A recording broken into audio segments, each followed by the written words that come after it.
Hola amigos, vamos a comenzar con el tercer video de este módulo sobre argumentación y persuasión de CMC Capacita, recordándole el último punto que habíamos tocado en el video anterior sobre la argumentación en la organización. Cada vez que queremos hacer valer nuestras opiniones y juicios acerca de un tema determinado, ¿cierto? Debemos agregar a nuestros puntos de vista buenas razones con las que seamos capaces de convencer a nuestros interlocutores de nuestra posición frente al tema en discusión. Tales razones son la base de nuestra argumentación y dependiendo de su consistencia, lograremos o no convencer a alguien de que nuestra opinión es válida.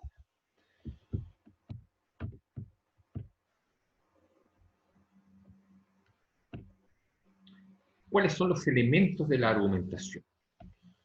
Toda argumentación se da en un marco general o distintos parámetros relacionados con la situación comunicativa. El marco general está formado por una modalidad, un tema, por los participantes y una serie de otros elementos de menor importancia. La modalidad de la argumentación puede ser oral o escrita y espontánea o preparada. Y por supuesto, las combinaciones entre ambas, es decir, oral espontánea, oral preparada, escrita espontánea, escrita preparada. El tema es aquello sobre lo que argumentamos, debe ser debatible, presentar cierto grado de polémica que permita la confrontación de opiniones. Va a ser el elemento central de aquello que nosotros queremos plantear. Y los personajes de la argumentación son el emisor y el receptor. El emisor es quien está encargado de la argumentación y quien busca convencer o persuadir al receptor. Este último puede ser un interlocutor que dialoga con el emisor en forma directa, intercambiando permanentemente sus roles. Sin embargo, el receptor también puede ser una audiencia o un grupo grande de personas quienes asumen un papel menos activo durante la comunicación. ¿Cuál es el contexto de la argumentación? El contexto va a ser las características del lugar en que se efectúa una argumentación oral, por ejemplo, la sala de clases o la oficina del director o del superior jerárquico. Parte del contexto va a ser el grado de formalidad de la situación. No es lo mismo defender un punto de vista frente a nuestros amigos que frente a nuestros padres o frente a nuestros jefes o frente a nuestros compañeros de trabajo.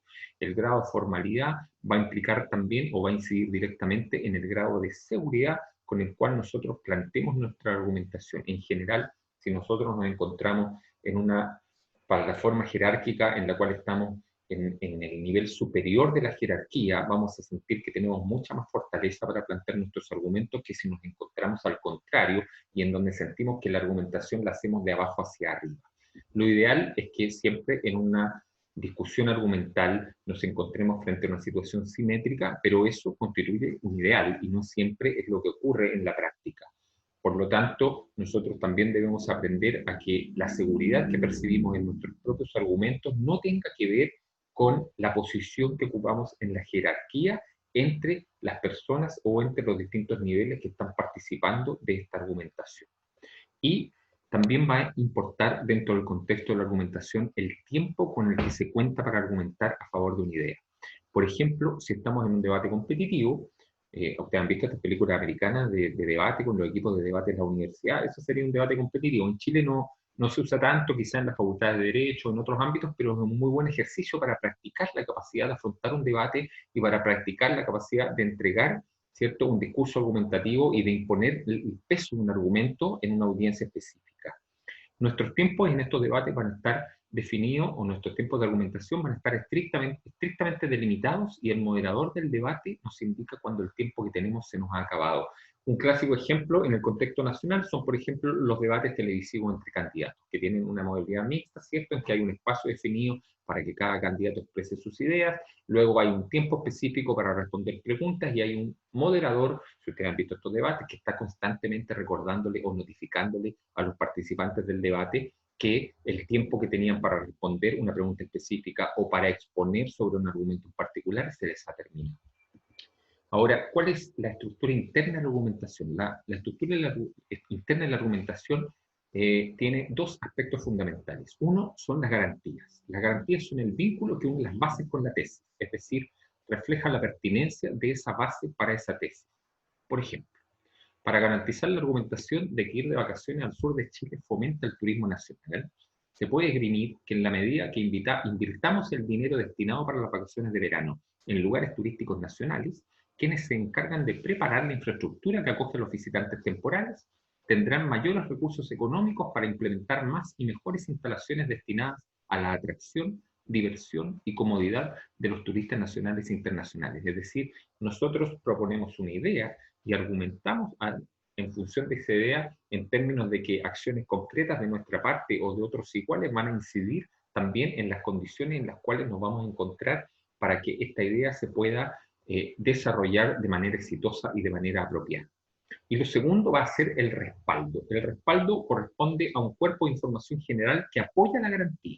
En el caso de la argumentación que planteamos anteriormente, en el caso del ejemplo, el respaldo que seguimos podemos ofrecer como garantía la información que el Servicio Nacional de Turismo, el Sernatur, nos entrega con respecto a la inyección de recursos para mejorar la infraestructura hotelera en el sur de Chile, en respuesta al importante incremento de visitantes nacionales e internacionales que se ha dado en esa zona, por ejemplo, durante la última década. Es decir, que nosotros nos apoyemos en una información de base estadística en la cual el servicio público comprometido con esa instancia en particular, con la estructuración de un programa vacacional, con el acceso a los lugares turísticos en los cuales nosotros vamos a desarrollar nuestro periodo de descanso y nos vamos a ir a solazar, ¿cierto? Y a relajar con nuestra familia en el periodo que nos corresponde de vacaciones, cuenta con los elementos idóneos para que este objetivo se pueda cumplir.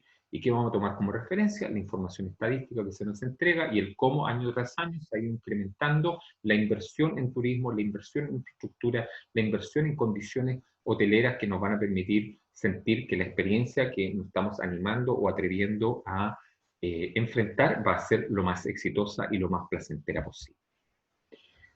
Ahora, los conectores argumentativos.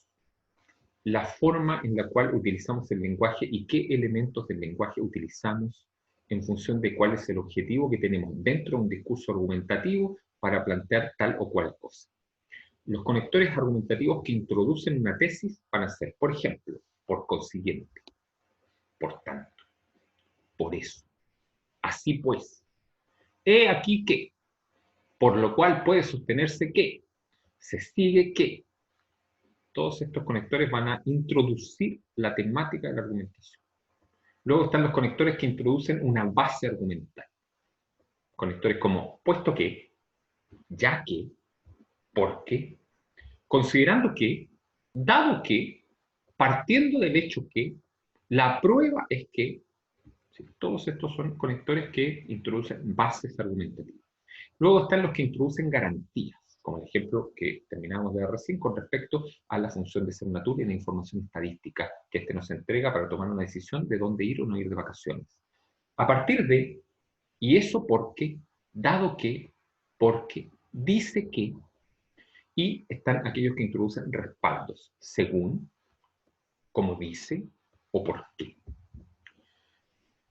Ahora vamos a entrar a una fase explicativa o vamos a introducirnos a un concepto que, si bien es parte de lo que entendemos como argumentación, tiene algunos descriptores propios que lo diferencian un poco y constituyen una suerte de subconjunto dentro del contexto general de lo que describimos como proceso argumental y que es la persuasión.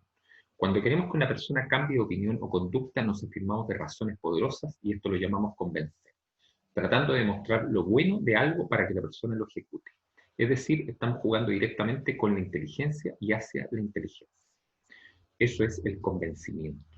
Por otra parte, cuando queremos persuadir a una persona, nos dirigimos sutilmente a los sentimientos de esta. Nos valemos de razones que no solo pensan la razón, sino que también la emocionalidad del interlocutor.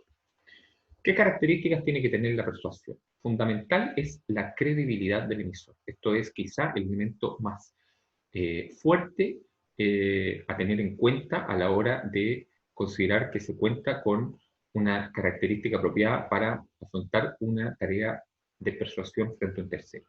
La credibilidad del emisor, el mayor o menor crédito y confiabilidad que proyecta imaginariamente el comunicador para la audiencia, es el más potente medio de persuasión.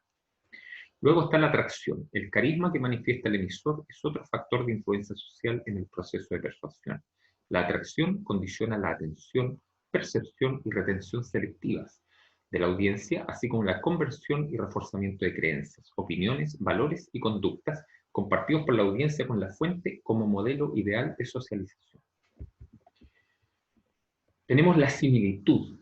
La definición de la edad, la educación, la identidad cultural, étnica, religiosa, sexual o del nivel socioeconómico del emisor es un objetivo esencial de las estrategias de marketing y de las campañas publicitarias para lograr el interés y adhesión de los grupos de receptores a los que se dirigen las estrategias persuasivas.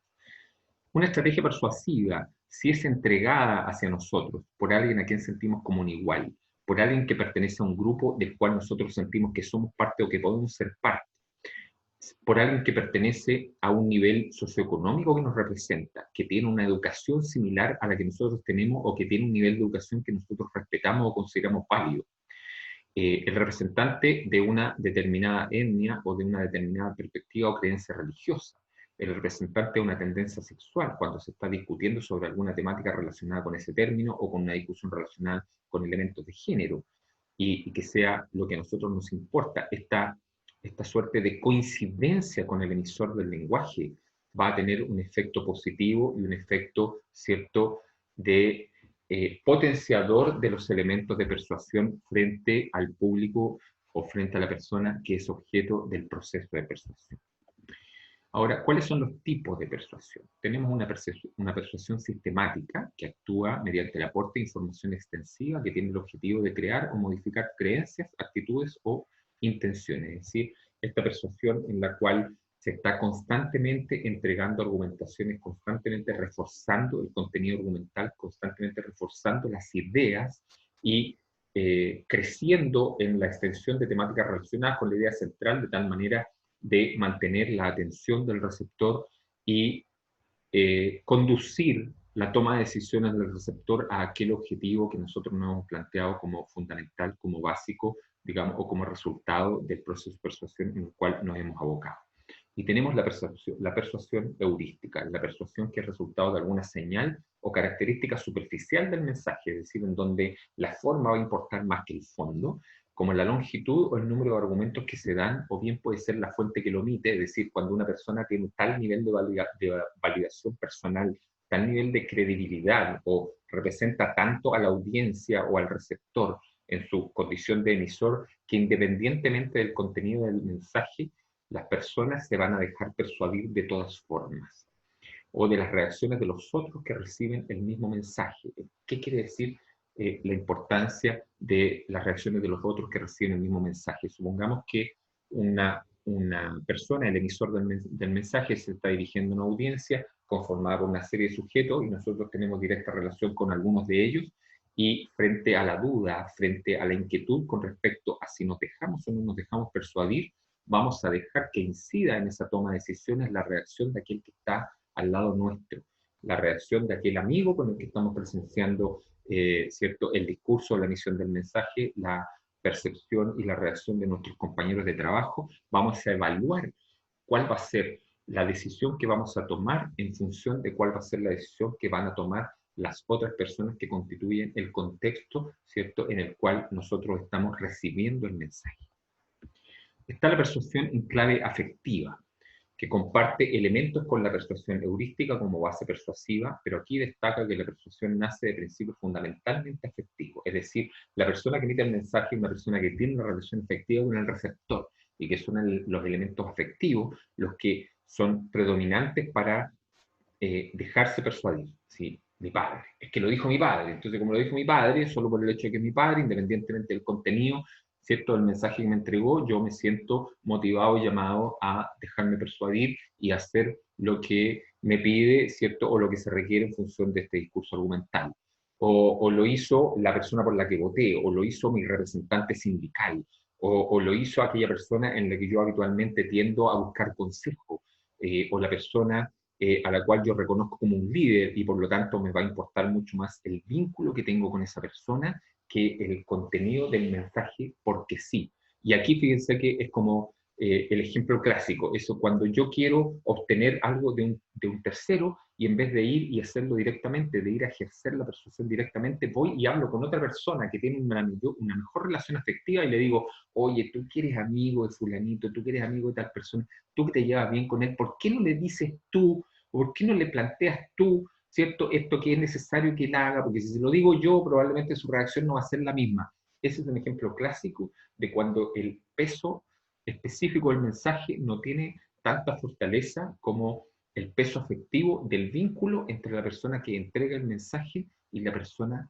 que lo recibe. Y por último, ¿cierto? Como un elemento que tiene un peso persuasivo y como tal y que constituye también una parte de los fenómenos argumentativos y que nosotros deberíamos ser capaces de reconocer y de eliminar en el contexto de la dinámica comunicacional de una organización, va a tener que ver con el rumor o con el chisme, que siempre está presente, ¿cierto?, en la trastienda de todos los climas organizacionales y de todas las instituciones y de todas las organizaciones. Y vamos a distinguir entre el rumor y el chisme como que el rumor es una estrategia que se pone a circular en una organización o grupo para desprestigiar a alguien siempre y que tiene un poco de verdad y el mensaje es ambiguo, circula como un virus de boca en boca. Es decir, se deja como lanzada una idea sometida a la interpretación grupal, sometida a la interpretación arbitraria de los miembros que reciben esa idea y que puede haber nacido no un elemento verídico originalmente, pero que luego se vio modificado o se vio acrecentado por una serie de otras ideas que se dejan ahí depositadas como al pasar para intentar efectuar algún tipo de perjuicio sobre algún sujeto en particular. Y luego tenemos el chisme, que siempre tiene su origen en una mentira, que no tiene ningún elemento de verdad en su contenido, que es un invento, que también tiene como finalidad desprestigiar o dañar a algún miembro de la organización, y que es una degradación de la verdad, pero también el indicio de algo que puede ocurrir. Un chisme puede ser una forma dentro de las dinámicas de comunicación de las organizaciones para lograr entender o para lograr percibir que algún tipo de situación está por venir. Puede ser un elemento de alerta y por lo tanto el líder en el análisis de las dinámicas comunicacionales o en el acceso que tiene a los contenidos de la comunicación interna dentro de la organización puede ocupar la presencia de un chisme como un elemento que le llame la atención hacia algún suceso o sea, hacia alguna reacción que podría eventualmente producirse al interior de él. Con esto nosotros damos por terminado, ¿cierto?, esta temática relacionada con la argumentación y la persuasión. Los invito a revisar los contenidos teóricos entregados a través de esta secuencia de diapositivas, a revisar los videos las veces que sean necesarios y a responder la evaluación al final de este módulo.